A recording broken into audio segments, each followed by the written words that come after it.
Assalomu alaykum. Bu videoda sizlar bilan birgalikda juda ham hozirgi kunda trendda bo'layotgan personajlarni yasashni ko'rib chiqamiz. Buning uchun bizga kerak bo'ladi. Birinchi o'rinda biz personajlarni har xil ko'rinishdagi rasmlari, ikkinchi ko'rinishga esa bizani kanal logotipi yoki xohlagan bitta o'zingizlarning rasminglarni qo'ysangiz ham bo'ladi. Va uchinchi o'rinda bizga Photoshop va boshqa dasturlar kerak bo'ladi. Birinchi bo'lib bizga kerakli materiallarni internetdan yuklab olishni boshlaymiz. Buning uchun birinchi o'rinda Google ga kirib, qidiruvga Character Man PNG deb yozamiz yoki bo'lmasam oddiygina Man PNG deb yozadigan bo'lsak, mana har xil rasmlar chiqib keladi. Xohlagan bittasini o'zingizga yoqganini tanlab yuklab olsanglar bo'ladi. Buni o'zingizlar ko'rib chiqasizlar. Men misol uchun hozir videoni tezlashtirgan holatda 5-6 tasini yuklab olaman o'zimga keraklilarni.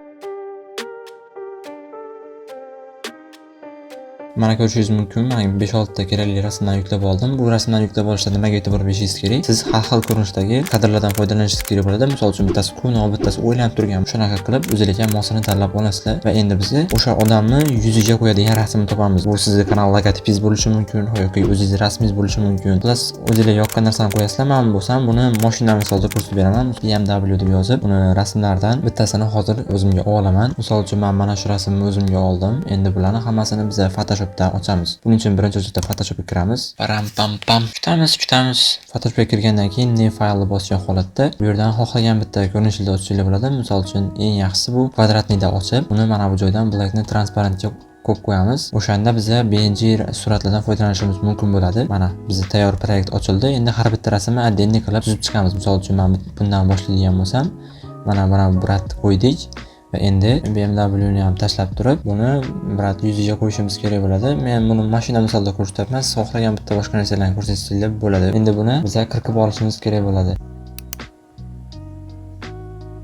Buni mana dumaloqqa kirkib olish uchun belgiladim va buni kirkaman va mana dumaloq shaklda kirkib olindi. Endi buni bizga orqasini kerak emas o'chirib tashlaymiz va buni xohlaganimizcha qilib to'g'rilab qo'ysak bo'ladi. Buni o'zingizlar to'g'rilab moslab olasizlar, ya'ni katta yoki kichikligini qarab shunaqa taxlab olgan holatda buni saqlanib qilib olamiz. Buning uchun klaviaturadan Alt Shift Ctrl W ni bosgan holatda eksport qilsak bo'ladi yoki bo'lmasam mana bu fayl joydan eksport tanlab Export as deb bosamiz va mana bu joydan albatta PNG formatda bo'lishi kerak va eksportni bosamiz va nima deb nomlashni o'zingizlar bog'lasanglar bo'ladi. Men bo'lsam like man png deb saqlanib qolaman. Endi biz buni saqlanib qilgan rasmimizni ko'rsak bo'ladi. Buning uchun saqlanib qilgan joyimizga kiramiz va mana bizning rasm tayyor, lekin bu rasmni do'stlar ko'rganingizdek orqasida monaqa rasm o'zini nimalar qolib ketgan ekan va unaqangi bo'lmasligi uchun albatta rasm olayotganda yaxshilab e'tibor berib olishni maslahat beraman. Bu orqada oq fonda bu ko'rinmay qolibdi. O'shaning uchun buni bilmay qolibmiz va mana shunaqa qilib ketma-ketlikda boshqa rasmlarni ham tayyorlab chiqamiz.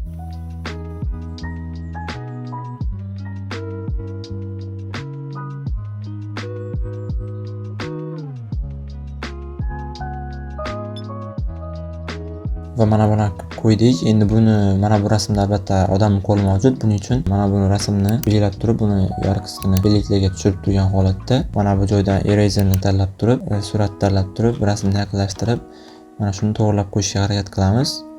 Ya'ni buni to'g'rilab qo'yish juda ham foydali hisoblanadi.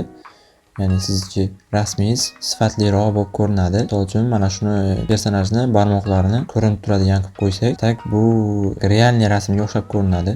Mana ko'rishingiz mumkin. Endi biroz rasmingizga jon kirgandek ko'rindi. Siz ham mana shuni qilib to'g'rilab qo'yishni unutmang. Agar sizda mana shunaqa qilib rasm ustiga biror nima chiqib turishiga to'g'ri kelsa, albatta mana shu usuldan foydalaning. Mana bu rasmimiz ham tayyor bo'ldi. Buni ham endi eksport qilib olamiz. Mana endi uje biz 3-4 ta rasm tayyorlab olganimizdan keyin endi buni Premiere Pro'da sizlarga animatsiya qilishni ham ko'rsatib o'taman. Premiere Pro'ga kiramiz.